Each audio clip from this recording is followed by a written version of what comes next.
बिस्मिल्लाहिर्रहमानिर्रहीम। अस्सलाम वालेकुम नाज़रीन, आप यूट्यूब चैनल देख रहे हैं। मैं Imran Khan. Supreme court of Pakistan से एक फ़ैसला आया और उस फैसले ने जो मौजूदा हुकूमत है इम्पोर्टेड, उसको बहुत बड़ा धचका पहुंचाया है। लेकिन एक चीज़ थी जिसकी शायद कभी भी मुझे इतने अच्छे तरीके से समझ ना आती जितने अच्छे तरीके से आज समझ आई है। हमारे यहाँ पे वकला ये लफ्ज़ बोलते हैं, अक्सर ये जुमले इस्तेमाल करते हैं। वो ये कहते हैं कि जस्टिस डिलेड, जस्टिस डिनाइड, के ताख़ीर के साथ जो इंसाफ मिलता है वो भी नाइंसाफ़ी की तरह ही होता है। इसको अगर सिंपल करें तो कि अगर आप बहुत देर के बाद इंसाफ करते हैं, वक्त गुजरने के बाद इंसाफ करते हैं, तो वो खुद एक नाइंसाफ़ी है।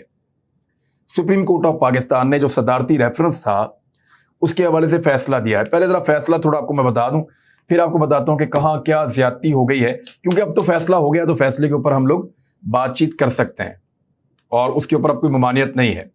मुनरिफ रुकन असेंबली का वोट शुमार नहीं होगा, ये फैसला है।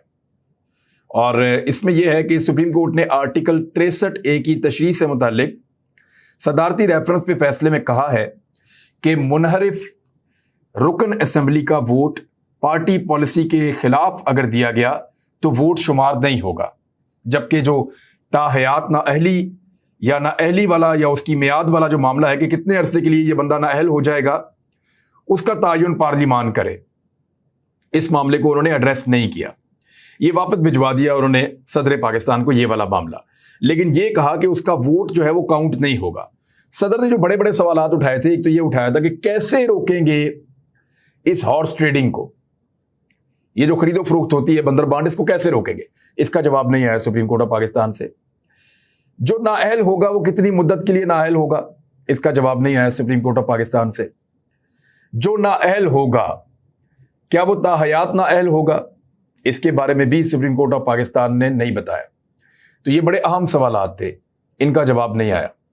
हाँ, सिर्फ ये बताया गया है कि उसका वोट काउंट नहीं होगा, यानी वोट गिना नहीं जाएगा, शुमार नहीं किया जाएगा। अब मैं ये क्यों कह रहा हूं कि जस्टिस डिलेड और जस्टिस डिनाइड, क्यों कह रहा हूं? मैं इसलिए कह रहा हूं कि अगर यही फैसला तहरीक अदम एतमाद से पहले आ जाता, यानी जब सदर पाकिस्तान आरफ अलवी ने ये 2-3 के साथ ये फैसला आया, 3 जजेस ने, मुअज़्ज़िज़ जज साहिबान ने कहा कि बिल्कुल इनका वोट काउंट नहीं होगा, 2 ने कहा कि इख्तलाफी राय उनकी।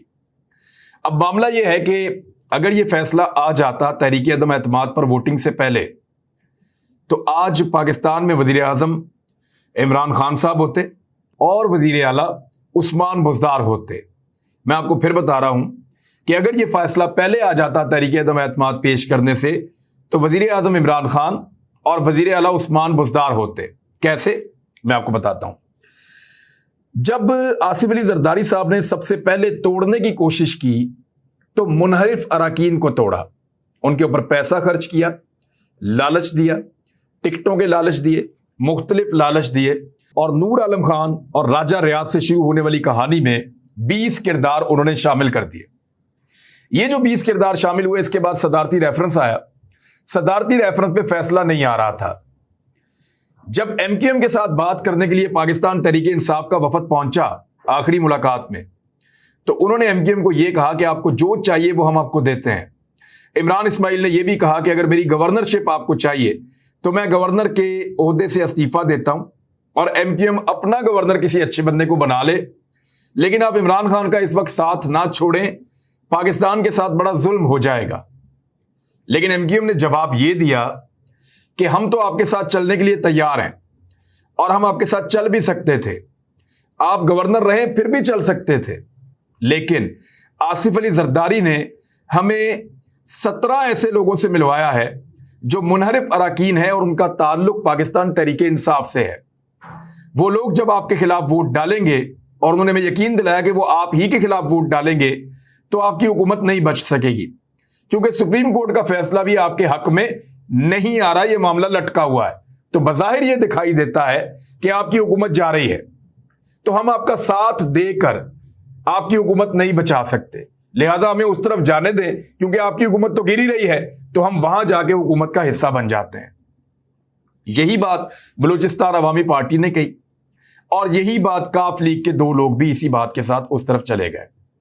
तो ये है जी वो पूरा खेल जो खेला गया पाकिस्तान तरीके इंसाफ के साथ कि जस्टिस डिलेड और जस्टिस डिनाइड।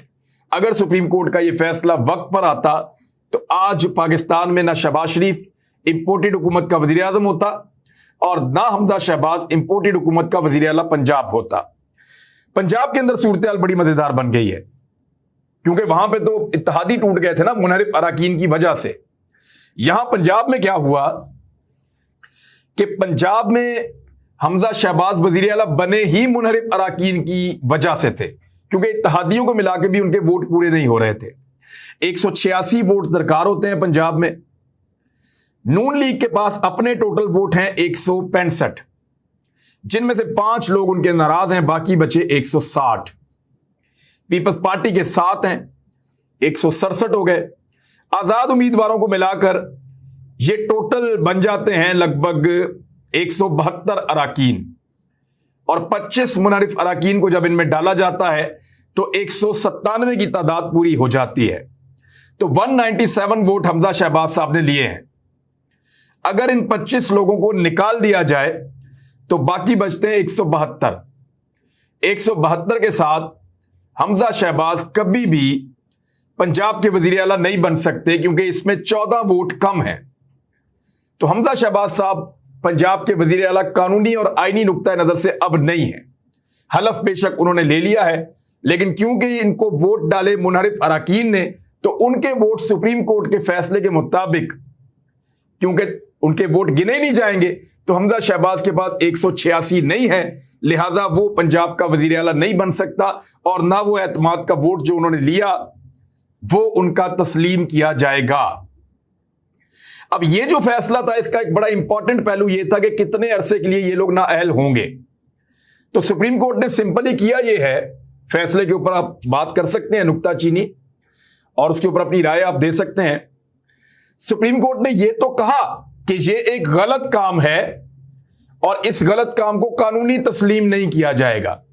यानी मुनहरिफ होकर दूसरे के लिए वोट डालना एक गलत काम है और इस गलत काम को कानूनी तस्लीम नहीं किया जाएगा, यानी यह गैर कानूनी है।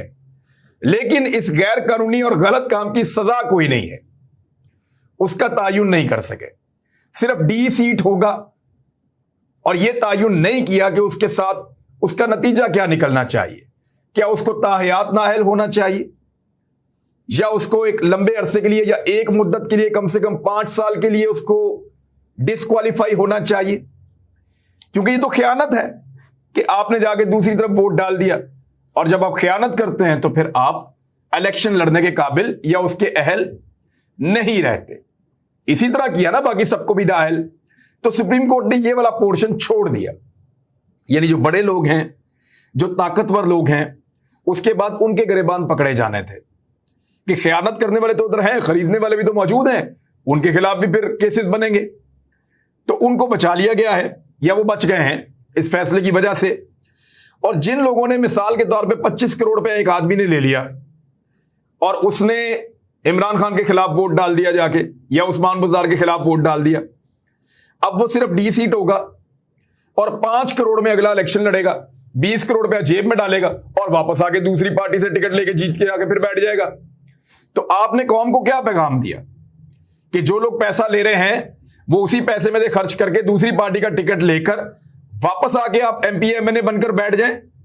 नहीं, मेरे ख्याल में यह तायुन भी सुप्रीम कोर्ट ऑफ पाकिस्तान को कर देना चाहिए था कि इनकी नाअहली का स्टेटस क्या होगा, लेकिन उन्होंने इसको वापस भिजवाया है कि इसका तायुन असेंबली करेगी। तो देखते हैं अब पार्लियामेंट इसके ऊपर क्या फैसला करती है।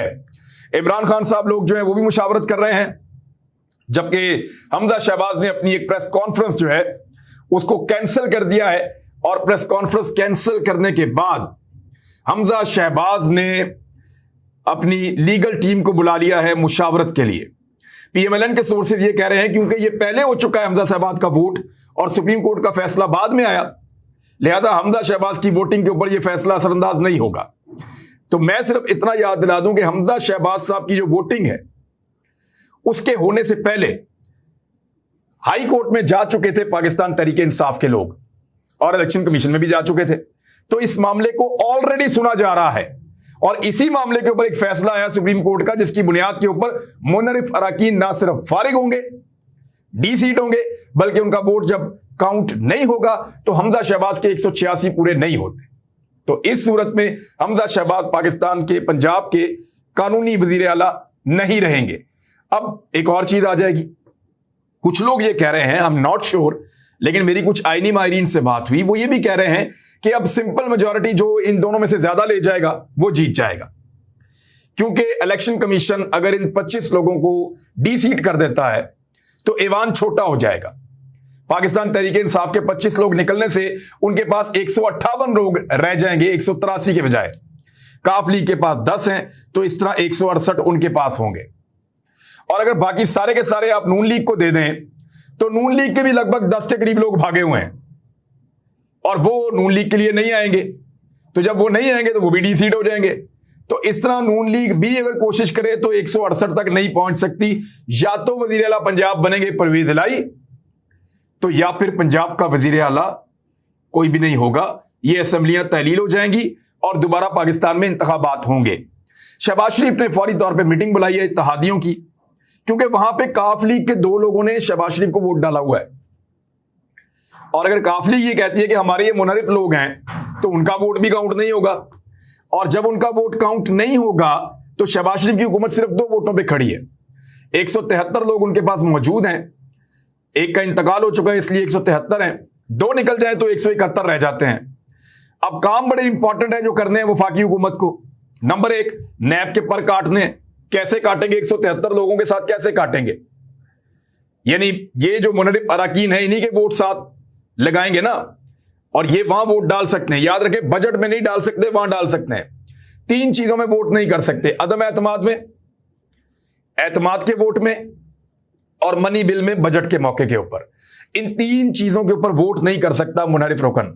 लेकिन नैब के लिए मदद कर सकता है, इलेक्ट्रॉनिक वोटिंग मशीन के लिए मदद कर सकता है, वो मदद कर सकता है ओवरसीज पाकिस्तानियों के वोट का हक खत्म करने के लिए मदद कर सकता है।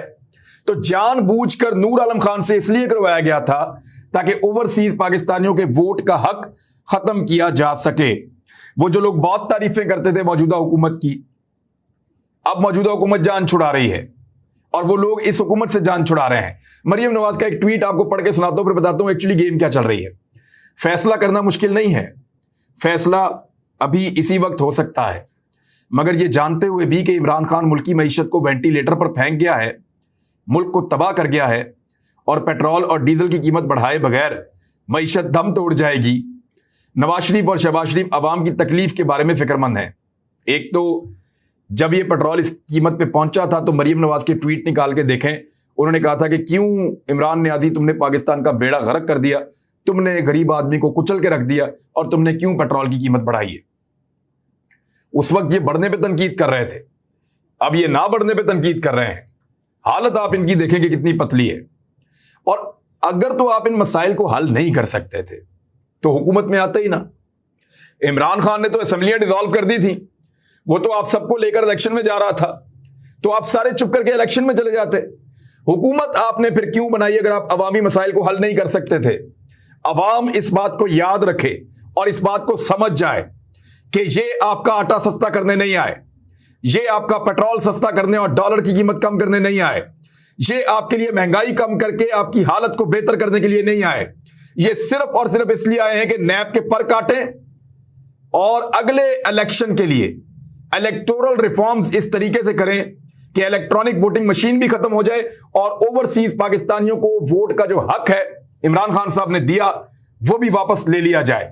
ये सिर्फ अपने मफाद के लिए, अपने NRO 2 के लिए हुकूमत में आए हैं, पब्लिक से इनका कुछ लेना देना नहीं है। और अगर इनका पब्लिक से कुछ लेना देना था तो जो लोग पहले दिन तारीफ कर रहे थे कि डॉलर नीचे आ गया, स्टॉक मार्केट ऊपर चली गई, मैं उनसे पूछता हूं कि इस वक्त तो स्टॉक मार्केट जो है वो बुरी तरह तबाह हो चुकी है, बदतरीन हालत है। और डॉलर के बारे में बताता हूं कि 200 रुपए में डॉलर ओपन मार्केट में मिल रहा है, 200 रुपए में, पाकिस्तान की तारीख में पहली मर्तबा। 183 से उठाया शहबाज शरीफ ने, 183 से उठते हुए 200 तक चला गया। 200 रुपए, ये 200 रुपए जो है वो छोटी रकम नहीं है, 183 से उठाया है। 17 रुपए का इजाफा डॉलर के अंदर शहबाज शरीफ साहब के दौरे हुकूमत में हो गया है और अय्याशियां ही खत्म नहीं हो रही इनकी। ये देखें मनाजर, मैं आपको दिखाता हूं, ये देखें तस्वीर, मनाजिर, ये जी वजीर आजम हाउस है, ये शहबाज शरीफ साहब के लिए उनकी अय्याशियों पर पैसा खर्च हो रहा है। 7.5 करोड़ रुपया मुबैना तौर पे लगाकर, ये इमरान इस्माइल साहब ने इसको ट्वीट भी किया है, इस रकम को लगाकर वजीर आजम हाउस का स्विमिंग पूल मुरम्मत करवाया जा रहा है ताकि शहबाज शरीफ साहब वहां पे मजे से स्विमिंग कर सके। इमरान खान ने यहां पे एक टके का फर्नीचर नया नहीं डलवाया, यहां पे कोई काम नहीं करवाया कि यार पैसे मत खर्चो, मेरे मुल्क के पैसे हैं, पैसे जाया मत करो। इमरान खान एक एक रुपया बचा रहा था, वो यहां पे खाने नहीं खाने दे रहा था लोगों को, चाय के साथ और सूप के साथ वो तबादो करते थे, वो भी कप के अंदर डाल के वो देते थे, बिस्किट साथ मिलते नहीं थे। एक ऐसा वजीर आजम था। और अब शहबाज शरीफ साहब के लिए ये तस्वीर देखें आप, ये स्विमिंग पूल की मुरम्मत हो रही है, वेल्डिंग का काम हो रहा है, चारों तरफ से उसको कवर किया जा रहा है, ऊपर उसके छतें डाली जा रही हैं, अंदर नई टाइलें और ये वो सब, और नीचे ग्रास। ये 7.5 करोड़ रुपया लगा के एक जदीद शानदार नया स्विमिंग पूल शहबाज शरीफ साहब के लिए तैयार, मुरम्मत का काम किया जा रहा है, बेहतरीन उसको किया जा रहा है, अपडेट किया जा रहा है। इमरान इस्माइल साहब के बकौल 7.5 करोड़ रुपया लगा। वैसे मैं आपको बताता हूं, शहबाज शरीफ साहब इससे पहले उनको स्विमिंग की आदत है, यहां पंजाब में भी वो स्विमिंग करते हैं, उनके घर के अंदर। इस्लामाबाद में जब वो जाते हैं तो मैरियट होटल में सुबह 5 बजे या 4 बजे वो जाते हैं फजर से पहले, और वो वहां स्विमिंग करते हैं। और उस वक्त मैरियट होटल के स्टाफ को भी स्विमिंग पूल के करीब आने की इजाजत नहीं होती, उनकी सिक्योरिटी उस सारे एरिया को घेर लेती है, और शहबाज शरीफ साहब सुबह फजर से पहले जाकर मैरियट होटल के अंदर स्विमिंग करते हैं। लेकिन अब क्योंकि वजीर आजम पाकिस्तान वो बन गए हैं, तो अब वो मैरियट होटल में नहीं जाते, लिहाजा जो वजीर आजम हाउस का स्विमिंग पूल है उसको उनके शायान शान बनाया जा रहा है। ये आते ही जो पहले ऑर्डर दिए ना, उनमें से एक ये ऑर्डर इन्होंने दिया है। गरीब मुल्क है, ये आदमी कपड़े बेच के आपको आटा लेकर देगा, ये आपके पैसों से स्विमिंग पूल बना रहा है। ये देखें मनाजिर आप, ये आदमी आपको अपने कपड़े बेचेगा और आटा लेकर देगा। क्यों आप इसकी बातों में आते हैं? झूठ बोल रहे हैं आपके साथ, धोखा दे रहे हैं आपको। स्विमिंग पूल को मुरम्मत करा रहे हैं 7.5 करोड़ रुपए में, ये आपको आटा लेकर देगा अपने कपड़े बेचकर। जिसको यकीन आता है उसकी अकल पे मातम ही किया जा सकता है। अब तक के लिए इतना ही, अपना ख्याल रखिएगा, अपने इस चैनल का भी। अल्लाह हाफिज।